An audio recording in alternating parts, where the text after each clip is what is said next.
Assalamualaikum warahmatullahi wabarakatuh. Alhamdulillah, sahabat kita kembali berjumpa dalam channel ini. Kami mendoakan semoga sahabat dalam keadaan sehat walafiat, selalu dalam lindungan Allah Subhanahu wa taala. Dalam kesempatan kali ini, kita akan bercerita tentang bagaimana ketika Sultan Muhammad Al-Fatih berhasil menaklukkan kota Konstantinopel dan beliau memasuki gereja Hagia Sophia. Kisah tersebut dimulai dari ketika kabar kematian Kaisar memiliki pengaruh yang sangat besar dalam meningkatkan semangat juang pasukan Utsmani dan melemahkan semangat pasukan Nasrani yang tetap mempertahankan kota itu. Pasukan Utsmani mampu memasuki kota dari berbagai sudut, sedangkan pasukan Nasrani melarikan diri setelah kematian kaisarnya. Demikianlah kaum muslimin mampu menguasai kota Konstantinopel. Di saat itulah Muhammad Al-Fatih bersama dengan pasukannya membagi rasa gembira dan bersyukur atas nikmat kemenangan melawan musuh. Dari pelana kudanya, Sultan berkata kepada para komandan lapangan dengan mengucapkan kata selamat, Alhamdulillah, semoga Allah melimpahkan rahmatnya kepada para syuhada dan melimpahkan kemuliaan kepada para mujahidin dan kebahagiaan dan syukur atas bangsaku. Di dalam kota terdapat sisa-sisa kantong pertahanan yang tetap melakukan perlawanan. Sebagian kalangan mujahidin terbunuh sebagai syahid. Kebanyakan dari penduduk kota melarikan diri ke dalam gereja. Di hari kemenangan itu, Selasa tanggal 20 Jumadil Ula 1857 Hijriah atau 29 Mei 1453 Masehi, tak ada yang dilakukan oleh Sultan Al-Fatih kecuali berkeliling menemui pasukannya dan panglima-panglima perang yang selalu mengucapkan Masya Allah.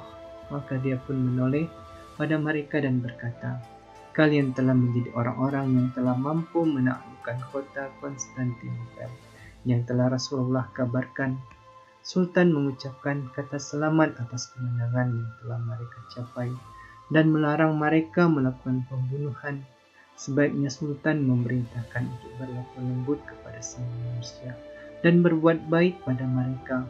Kemudian dia turun dari kudanya dan bersujud kepada Allah di atas tanah sebagai ungkapan syukur dan pujian serta bentuk kerendahan diri di hadapannya. Sultan Al-Fatih segera menuju gereja Hagia Sophia, di mana telah berkumpul banyak orang dari kalangan rahib, pendeta dan masyarakat. Tak kala Sultan mendekati pintu gereja, orang-orang Nasrani merasa sangat ketakutan. Salah seorang pendeta segera membukakan pintu untuk Sultan. Sultan meminta pendeta menenangkan orang-orang yang di dalam gereja dan memerintahkan mereka untuk pulang ke rumah masing-masing dengan tenang dan aman.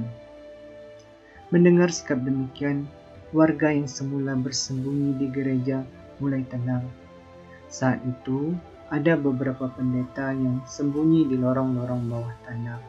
Maka tak kala mereka menyaksikan sikap toleran Sultan Al-Fatih, mereka menyatakan diri masuk Islam.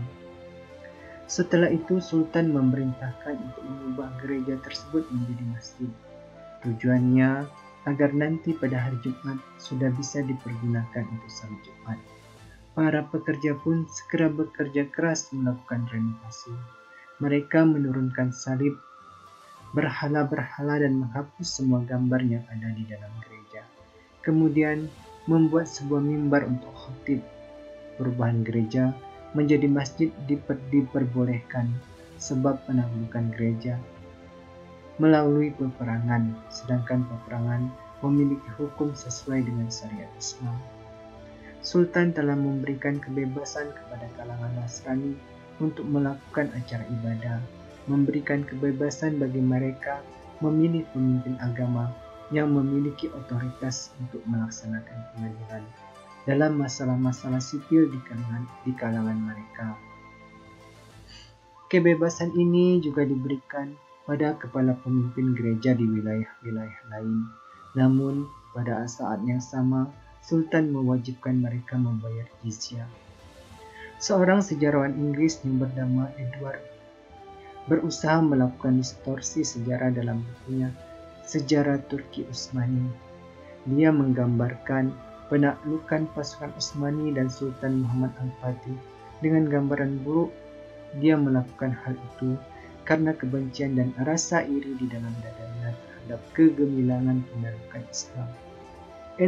Ensiklopedia Americana yang terbit pada tahun 1980 melakukan hal yang sama. Di sana, ensiklopedia itu menampakkan kebencian salibis yang begitu kental terhadap Islam. Di sana ditulis Sultan Muhammad Al-Fatih telah melakukan perbudakan terhadap kebanyakan orang Nasrani di Konstantinopel. Rakyat Konstantinopel katanya digiring ke pasar-pasar budak di Adrianopel untuk dijual di tempat tersebut.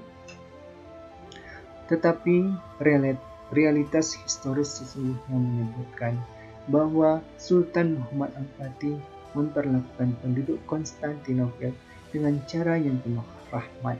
Sultan memerintahkan tentaranya untuk berlaku baik dan toleran kepada para tawanan perang. Bahkan dia telah menembus jumlah tawanan dengan hartanya sendiri, khususnya kepada para pangeran dari Yunani dan pemuka agama Nasrani. Sultan kerap bertemu mereka untuk menenangkan diri mereka. Sultan memberi jaminan agar mereka tidak takut berada di atas akidah lama, melakukan syariat agama mereka, serta tetap beribadah di rumah-rumah ibadah. Dia memerintahkan untuk melakukan pemilihan ketua uskup baru. Akhirnya, mereka memilih Agnadius sebagai ketua uskup baru. Setelah terpilih, Agnadius berangkat menuju kediaman Sultan yang dipilih sejumlah uskup. Sultan Muhammad Al-Fatih menyambutnya dengan sambutan yang demikian ramah dan menghormatinya dengan penuh penghormatan.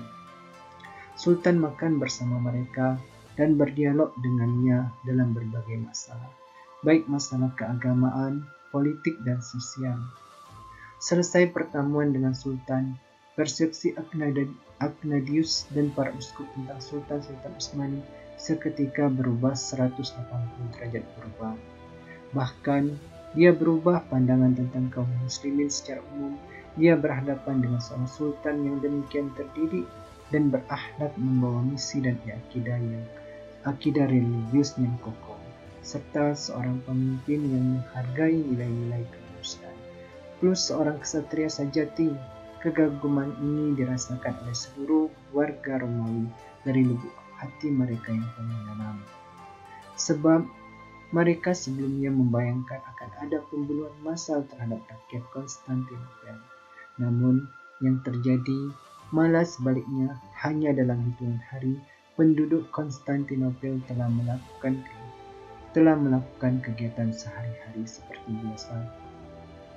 Mereka merasa tenang dan damai. Orang-orang Utsmani sangat komitmen dengan kaidah-kaidah Islam. Di sana, keadilan menjadi prioritas. Interaksi dengan orang-orang Nasrani sama sekali tidak mengandung rasa fanatisme dan kezaliman. Tidak pernah terbetik dalam benak-benak orang Utsmani untuk melakukan teror terhadap orang-orang Nasrani atas dasar kebencian agama. Sesungguhnya, agama Nasrani yang berada di bawah pemerintahan Islam memperoleh semua hak-hak mereka, dan setiap agama memiliki pemimpin sendiri yang langsung berurusan dengan sultan. Selain itu, setiap agama boleh memiliki sekolah-sekolah dan tempat-tempat ibadah khusus. Sebaliknya, tidak seorang pun diperbolehkan melakukan intervensi dalam masalah keuangan internal. Mereka diberi kebebasan berbicara dengan bahasanya apa yang dikehendaki.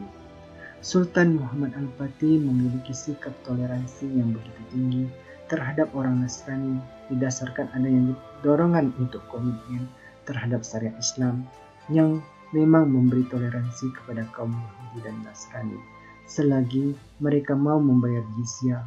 Hal itu seperti yang dicontohkan oleh Rasulullah, kemudian para khulafaur rasyidin, di mana lembaran-lembaran sejarah mereka penuh dengan sikap toleran terhadap musuh-musuhnya.